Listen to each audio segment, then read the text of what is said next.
입은 심령을 불쌍하게 여기서 위로하여 주시니 기쁘신 나의 좋은 친구 내가 의지하는 예수 나의 사모하는 친구 나의 기도 들으사 응답하여 주시니 기쁘신 나의 좋은 친구 주의 손을 의지하고 살 때 나를 해할 자가 없도다 주님 나의 마음을 크게 위로하시니 기쁘신 나의 좋은 친구 내가 의지하는 예수 나의 사모하는 친구 나의 기도 들으사 응답하여 주시니 기쁘신 나의 좋은 친구 내가 요단강 건너가며 마음이 두려웠었던 때도 주가 인도하시니 어찌 두려워하랴 기쁘신 나의 좋은 친구 내가 의지하는 예수 나의 사모하는 친구 나의 기도 들으사 응답하여 주시니 기쁘신 나의 좋은 친구 이후 천국에 올라가서 모든 성도들과 다 함께 우리는 하리라 기쁘신 나의 좋은 친구 내가 의지하는 예수 나의 사모하는 친구 나의 기도 들으사 응답하여 주시니 기쁘신 나의 좋은 친구 240장 우리 찬양합니다. 찬송가 240장입니다.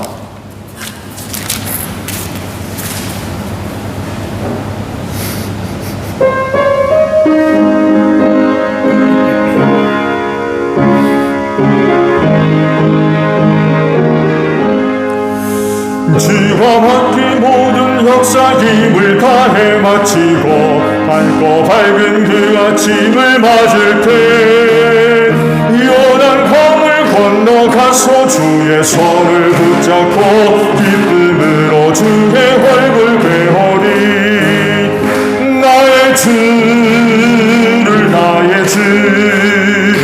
내가 그의 곁에 서서 배우며 나의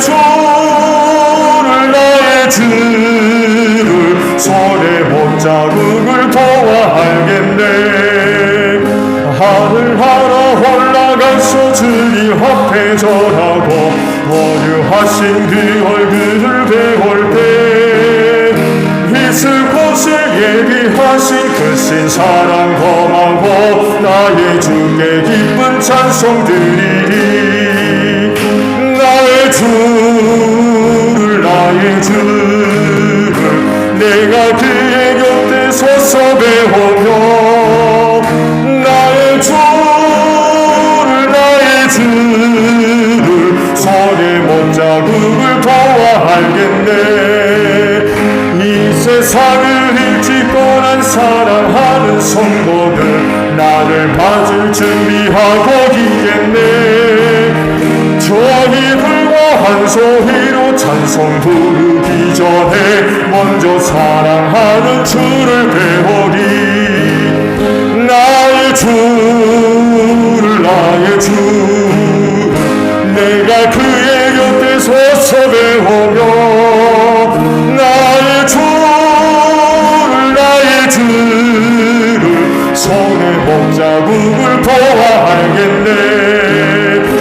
영화로운 시온 성에 들어가서 다닐 때 흰 옷 입고 황금길을 다니며 금고문과 맞추어서 새 노래를 부를 때 세상 고생 모두 이 나의 주를 나의 주를 내가 그의 곁에 서서 배우며 나의 주를 나의 주를 손에 못자국을 3절 4절 한번 더 이 세상을 일찍 떠난 사랑하는 성도들 나를 가질 준비하고 있겠네. 저희들과 한 소리로 찬송 부르기 전에 먼저 사랑하는 주를 배우리. 나의 주를 나의 주를 내가 그의 곁에 서서 배우며 나의 주를 나의 주를 손에 못자국을 보아 알겠네. 영화로운 시온 성에 들어가서 다닐 때 흰 옷 입고 황금길을 다니며 금고문과 맞추어서 새 노래를 부를 때 세상 고생 모두 잊어버리리. 나의 주를 나의 주를 내가 그의 곁에 서서 배우며 나의 주를 나의 주를 손에 못자국을 보아 알겠네. 아멘. 93장 찬송하고 우리 말씀을 보죠. 찬송가 93장입니다.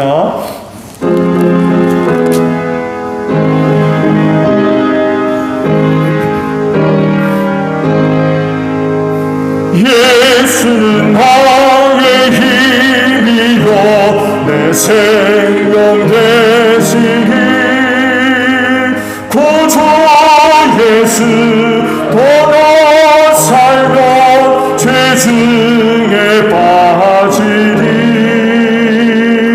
눈물이 앞을 가리고 내 맘에 근심 쌓일 때 위로하고 힘주시니 주 예수. 예수 나의 힘이요 내 친구 되시니 그 은혜를 간구하면 풍성히 받으리. 햇빛과 비를 주시니 추수할 곡식만보다 귀한 열매 주시는 주 예수. 예수는 나의 힘이요 내 기쁨 되시니 그 명령을 준행하여 늘 증서하겠네. 주야로 거하시며 바른 길 가게 하시니 의지하고 따라갈 힘 주 예수. 예수는 나의 힘이요 내 소망 되시니 이 세상을 떠나갈 때 곧 영생 얻으리. 한없는 복을 주시고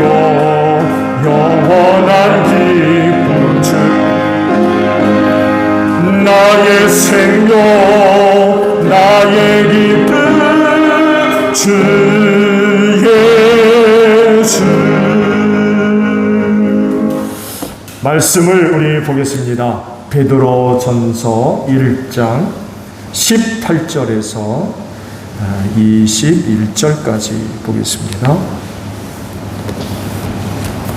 베드로전서 1장 18절로 21절까지예요. 여러분은 조상으로부터 물려받은 여러분의 헛된 생활 방식에서 해방되었습니다. 여러분도 아시지만 그것은 은이나 금과 같은 썩어질 것으로 된 것이 아니라 흠이 없고 티가 없는 어린 양의 피와 같은 그리스도의 귀한 피로 되었습니다. 하나님께서는 이 그리스도를 세상이 창조되기 전에 미리 아셨고 이 마지막 때 여러분을 위하여 나타내셨습니다. 여러분은 그리스도로 말미암아 하나님을 믿고 있습니다. 하나님은 그리스도를 죽은 사람 가운데서 살리시고 그에게 영광을 주셨습니다. 그래서 여러분의 믿음과 소망은 하나님을 향해 있습니다. 아멘. 구원받은 그리스도인의 생활은 믿음입니다.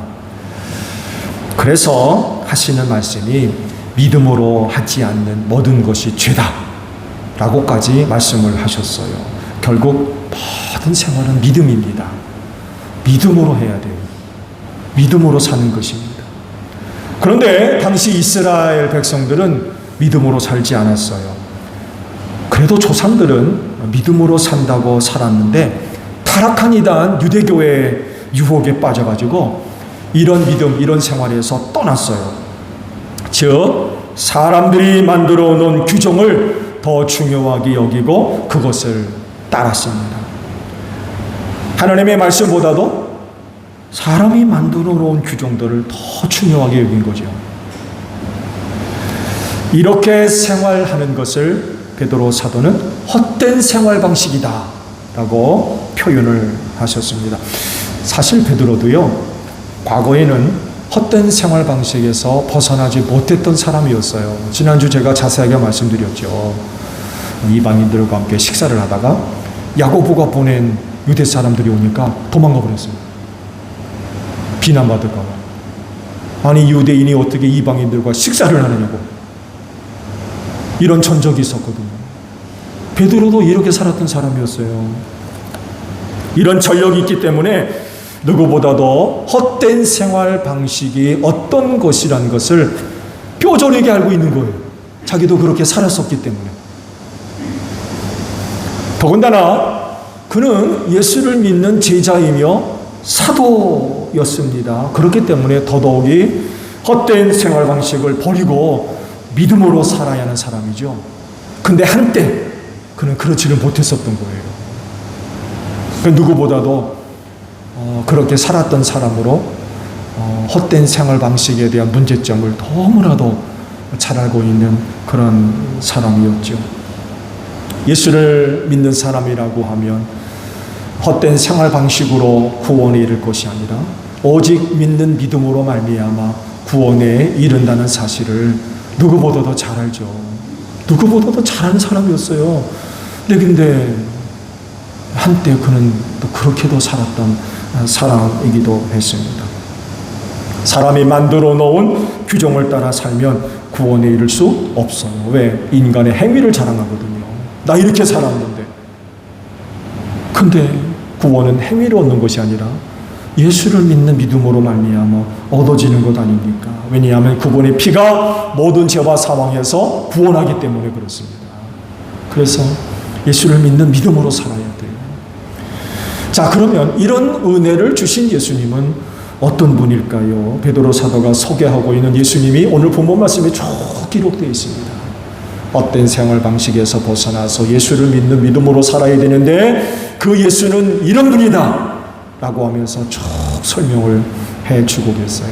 그래서 베드로가 소개하고 있는 예수님은 어떤 예수냐라는 것을 오늘 몇 가지 말씀을 드리려고 합니다. 먼저 예수님은요, 태초부터 하나님이 아셨다라고 말씀을 하세요. 20절에 하나님께서는 이 그리스도를 세상이 창조되기 전에 미리 아셨고 라고 말씀을 하십니다. 그러니까 예수님의 실존은요, 동정녀 마리아의 몸에 잉태하면서 나타난 분이 아니에요. 일반적으로 사람은요, 모친의 자궁에 잉태하면서 그 존재가 세상에 나타나잖아요. 그렇죠? 그렇지만 예수님은 그렇지 않으세요. 그분은 태초부터 하나님과 함께 계셨던 분이에요. 그걸 지금 말씀하고 있는 거죠. 이것을 두고 요한이 이런 말씀을 하시죠. 태초에 말씀이 계셨다. 그 말씀은 하나님과 함께 계셨다. 그 말씀은 하나님이셨다. 그는 태초에 하나님과 함께 계셨다. 모든 것이 그로 말미암아 창조되었으니 그가 없이 창조된 것은 하나도 없다. 창조된 것은 그에게서 생명을 얻었으니 그 생명은 사람의 빛이었다. 또한 그 말씀은 육신이 되어 우리 가운데 사셨다. 우리는 그의 영광을 보았다. 그것은 아버지께서 주신 외아들의 영광이었다. 그는 은혜와 진리가 충만하였다. 라고 말씀을 하십니다. 요한을 통해 주신 말씀을 보게 되면 예수님은 하나님과 더불어 처음부터 계셨던 분임을 우리가 알 수 있죠.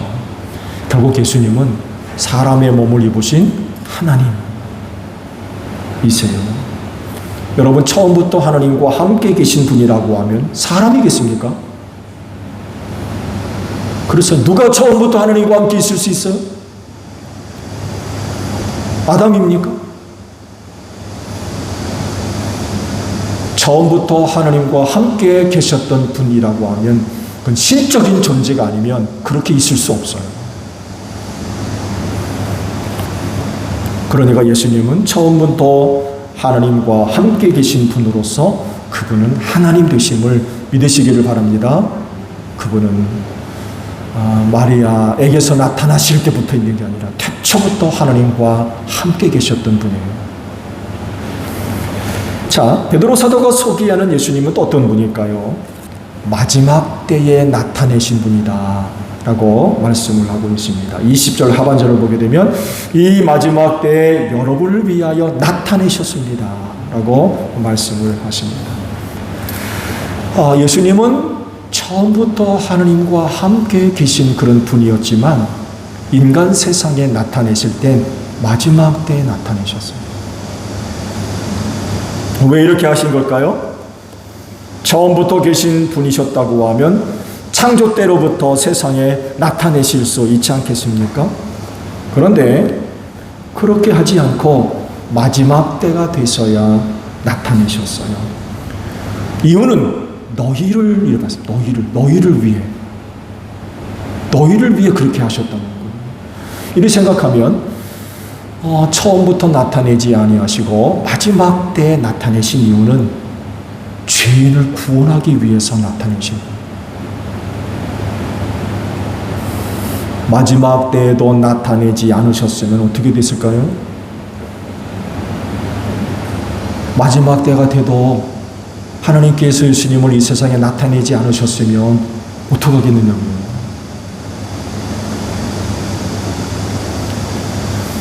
이 세상을 창조하신 하나님은 이 세상을 향해 언제나 구원을 바라셨어요. 이건 한시라도 하나님의 관심에서 벗어난 적이 없어요. 어떻게든 하나님은 이 세상을 구원하시려고 하시는, 그리고 깊은 관심을 가지시고 이 세상을 항상 살펴보고 계셨어요. 그 시작을 알리는 첫 번째 사건이 뭐예요? 여인의 후손이라고 하는 언약입니다. 인간이 타락하자마자 여인의 후손을 약속을 세우셨죠. 그렇게 조금씩 진행되어 오시다가 때가 되었을 때에 동정녀 마리아의 몸을 빌어 이 세상에 나타내셨어요. 그렇게 하심으로써 많은 사람들이 구원함에 이르게 된 줄로 믿으시기 바랍니다. 이방인된 우리도 그래서 구원에 이를 수가 있었어요. 마지막 때 나타내지 않았다면 우리는 여전히 귀신을 섬기고 있고 조상을 섬기고 있고 타락하고 부패한 그런 생활을 지금도 계속하게 될 겁니다. 근데 마지막 때 그렇게 예수께서 이 세상에 나타내심으로 말미암아 구원에서 멀리 떨어져 있던 우리에게도 복음이 전해지고 우리가 그런 예수를 믿음으로 말미암아 죄와 사망에서 구원받게 된 줄로 믿으시기 바랍니다. 마지막 때 나타내셨다는 건 은혜예요. 은혜. 특히 이방인인 우리에게는 이루 말할 수 없는 큰 은혜예요. 사실 우리가 아브라함과 무슨 상관이 있습니까? 아무런 상관도 없잖아요. 구원에서 제외되어 있던 사람들이라고 했어요. 근데 마지막 때 예수를 나타내심으로 말미암아 구원에서 제외되었던 우리가 그 예수를 통하여서 아브라함의 후손이 되고 하나님의 자녀가 되는 큰 그 은혜를 얻게 된 줄로 믿습니다. 이렇게 모든 사람을 구원하기 위해 마지막 때에 그 아들 예수를 나타내셨기 때문에 모든 사람들은요 반드시 예수를 믿어야 돼요. 이젠 기회가 없어요. 마지막 때라고 그랬는데 다음 때가 또 있어요? 마지막 때가 있는데 또 다음이 있느냐고요.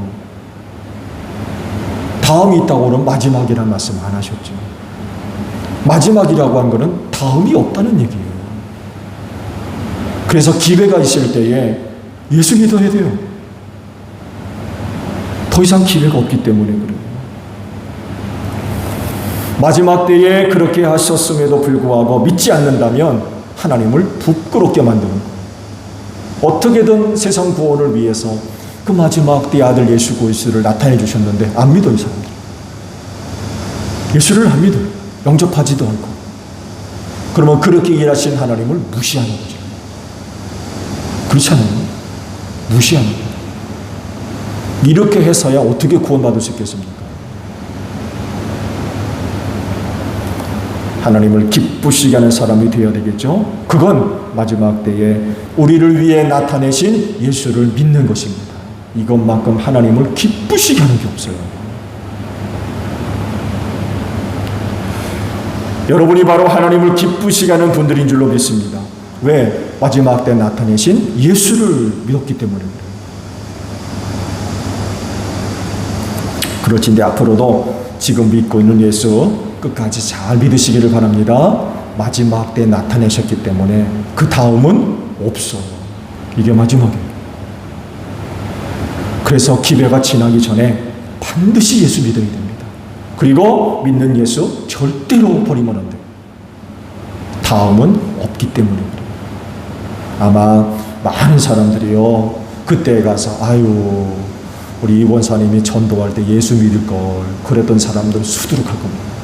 아유 그때 예수 믿을 걸 그렇게 간절하게 예수 믿으라고 할 때 그때 예수 믿을 걸 수많은 사람들이 아마 그때 후회하게 될 겁니다.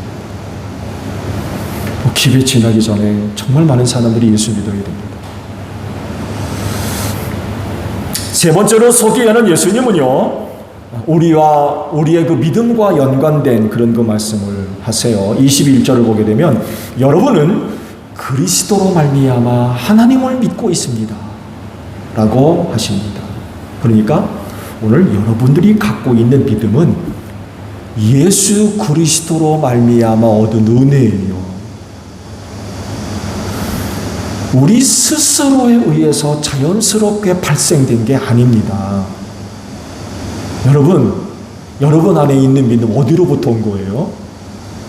여러분 마음에서 온 거예요? 생각에서 온 거예요? 경험에서 온 겁니까? 지식에서 온 거예요?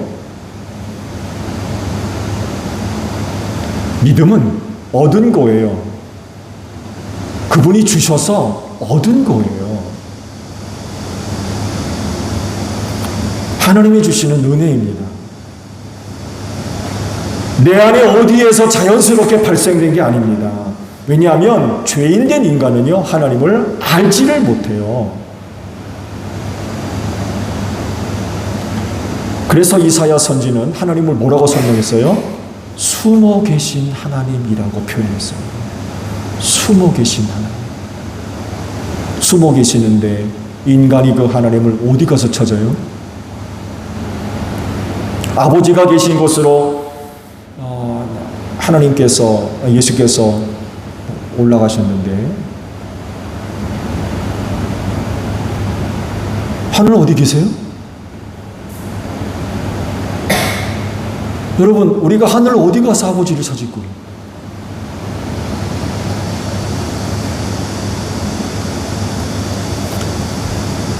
그리고 예수께서 우리에게 기도를 가르치셨죠. 그러면서 그 첫 마디가 뭐예요? 하늘에 계신, 그러셨죠? 하늘에 계신. 근데 이 하늘이요, 단수가 아닙니다. 복수예요. 하늘들, 복수입니다. 우리가 보통 하늘하게 된 눈에 보이는 게 전부잖아요. 근데 여기서 주께서 말씀하셨을 때 아버지가 계신 하늘은요, 하늘들입니다. 하늘들. 하늘이 한두 개가 아니라는 거예요. 사도 바울은 몇 층천에 올라가요? 죽었는지 살았는지 모르는 그런 경험을 했다고 그러잖아요. 3층천에 올라갔다고 그러죠. 영적인 세계는 우리가 알지 못하는 신비예요. 이런 곳에 계시는 하나님을 사람이 안다? 그런 하나님을 믿는다? 그건 불가능한 거예요. 믿게 하셔야 돼요. 믿음은 얻은 겁니다. 우리 안에서 자연스럽게 발생된 게 아니에요. 숨어 계신 분을 우리가 안다는 건 그건 불가능한 것이고, 인간이 아무리 노력을 해도 찾을 수 없는 곳에 계신 분이 바로 하나님이세요. 그런데 하나님을 믿는 믿음을 주심으로 말미암아 우리가 그분을 믿게 됐다는 거죠. 하나님을 믿을 수 있도록 믿음을 은혜로 주신 거예요. 그러니까 우리가 그분을 믿는 겁니다. 그건 예수께서 세상에 나타내심으로 말미암아 하나님을 믿게 된 것이다라고 사도 베드로가 말씀하고 있는 거죠. 왜냐하면 예수님이 곧 하나님이시기 때문에 그래요. 예수님은 눈에 보이지 않는 하나님이 나타내신 분입니다. 굉장히 신비스러운 말씀이죠. 눈에 보이지 않는 하나님이 나타내신 하나님. 즉 하나님께서 사람의 몸을 입으시고 이 세상에 나타나신 하나님. 그분이 바로 예수님이세요. 그래서 그 예수님을 통해서 하나님을 믿게 됐다는 거예요. 그래서 지난번에도 말씀을 드렸죠. 예수를 믿으면서 하나님을 못 믿는다? 이건 있을 수 없는 얘기입니다. 그건 정말 대단히 잘못된 거예요. 예수를 믿으면서 하나님을 못 믿어? 이건 거짓된 거예요. 왜냐하면 그 예수를 통하여서 하나님을 믿게 됐기 때문에 그래요. 그래서 하나님을 가장 잘 알고 믿는 사람이 되려면 누구를 믿어야 돼요? 예수를 믿어야 됩니다. 왜? 나타나신 하나님이시기 때문에 그래요. 예수님만큼 하나님에 관하여서 잘 보여주시고 또 알려주신 분이 없어요. 그래서 우리가 참 부러운 게 뭐예요? 베드로가 부럽고요, 요한이 부럽고 야고보가 부러워요. 왜? 나타나신 하나님을 눈으로 봤거든요. 얼마나 감격스러운 얘기입니까? 눈에 보이지 않는 하나님이 나타나셨어요. 그래서 말씀하잖아요. 조상들이 그렇게 보려고 했는데도 못 봤다는 거예요. 그것을 보는 너희 눈은 복되다라고 그러셨어요. 얼마나 복된 일입니까? 그래 예수님처럼 하나님에 관하여서 잘 보여주시고 알려주신 분이 없어요. 그래서 그런 말씀하셨죠. 나를 본 자는 누구를 봤다? 아버지를 보았느니라 라고 말씀하신 이유도 바로 여기에 있습니다. 인간은 다 죄인입니다. 그래서 하나님과 원수가 됐어요. 하나님과의 관계가 완전히 단절되어 버렸습니다. 그래서 일어난 사건이 뭐예요? 에덴 동산에서 쫓겨났어요. 그리고 죽게 됐죠. 단순히 이 죽음은 심장에 멈추는 게 아닙니다. 영원히 멸망당하는 거예요. 이건 완전히 하나님과의 단절이죠. 하나님의 형상에 의해서 지음받은 인간들이 죄로 말미암아 이렇게 완전히 끊어지게 됐다는 거죠. 이것 때문에 노아 시대에는 홍수로 다 죽었어요. 죄 때문에. 이게 바로 죄인된 인간 세상의 모습입니다. 결과이고. 뿐만 아니라 하나님은 거룩한 분이시기 때문에 타락한 인간이 가까이 할 수가 없었어요. 엄격하게 금지됐죠. 제한됐습니다. 좋은 예로 시내산에서 모세를 처음 만났을 때에 하나님이 모세한테 하신 첫 말씀이 뭐예요? 이리로 가까이 오지 말아라. 내가 선 곳은 거룩한 곳이니 발에서 신을 벗어라. 제한됐어요. 오면 안 돼. 오면 안 돼.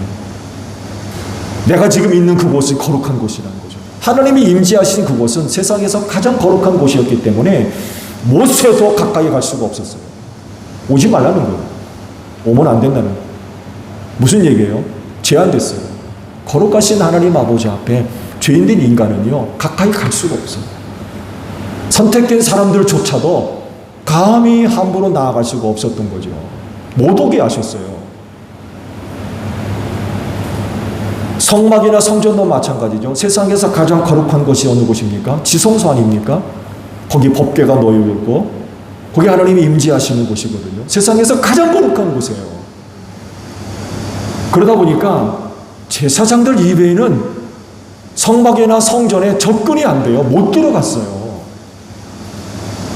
그것도 가장 거룩한 곳이라고 하는 지성소 안에는 대제사장이 속죄일에 1년에 한 번 딱 들어갔습니다. 너무나도 거룩해서 마음대로 드나들 수 없는 곳이었어요. 왜 이래요? 하나님은 거룩하신데 우리는 죄인이기 때문에 그래요. 그러다 보니까 하나님과의 관계가 이렇게 엄격하게 제한되어 있는 거죠. 금지되어 있고.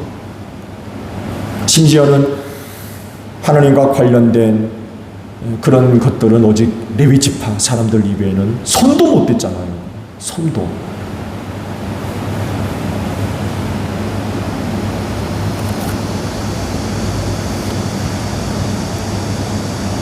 그런데요, 이런 관계가 급격하게 변화가 됐죠.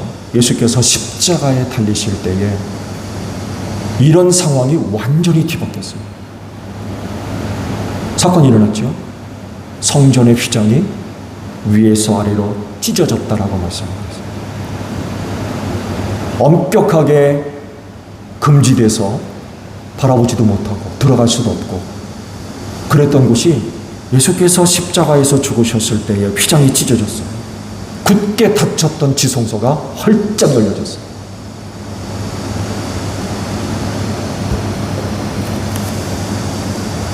이 사건이 의미하는 것은 다른 것이 아니죠. 예수를 통하여서 하나님께로 나아갈 수 있는 길이 활짝 열려졌다는 이야기지요. 이런 은혜가 예수를 통하여서 일어났다는 것은 결국 그 예수를 통하여서 하나님을 믿는 믿음을 갖게 됐다는 이야기예요.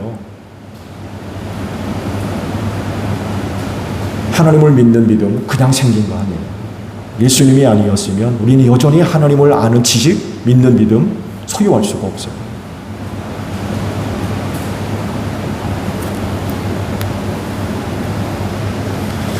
그래서 예수님이 아니면 하나님을 믿을 수 없어요. 그분이 하나님을 믿게 하셨어요. 그래서 하나님을 믿으려면 누구를 막론하고 먼저 예수를 믿어야 됩니다. 예수 영접해야 돼요.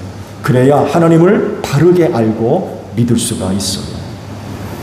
이뿐만이 아니라 하나님은 사랑이라고 했는데 이 사랑을 알려주신 분이 누구예요? 예수님이세요. 예수님이 아니면 하나님을 모른다니까요. 알 수가 없고 알 수 없는데 어떻게 믿어요?